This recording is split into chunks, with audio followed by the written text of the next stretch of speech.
We're learning more about the American soldier swapped for 5 Taliban in a controversial prisoner exchange. His captors say he was treated very well. That contradicts, by the way, Whitehouse claims that he was in danger or dying, and that's why it had to move so fast.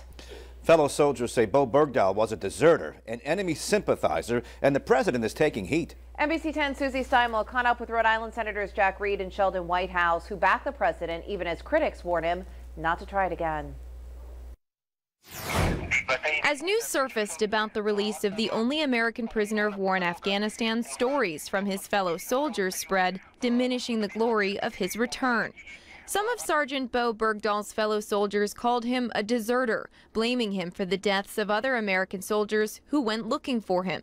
Republicans were quick to criticize the president's decision to trade this man for 5 Taliban terrorists being held in Guantanamo Bay. Rhode Island Senator Sheldon Whitehouse says the president should have at least consulted Congress first. He absolutely should have spoken with a few of the senior people on these committees before he pulled this off. But the Obama administration argues Bergdahl's safety could have been compromised if the president told anyone else about these negotiations. Senator Jack Reed says the president did the best he could in a difficult situation. Frankly, the critics today would even be more critical if they bungled an attempt to get him out of the hands of the Taliban.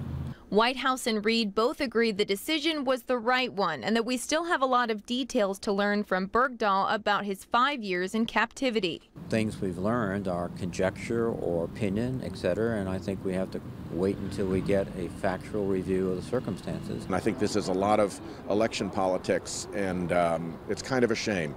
President Obama stands firmly behind his decision, making no apologies for bringing any soldier home. Susie Steimle, NBC 10 News.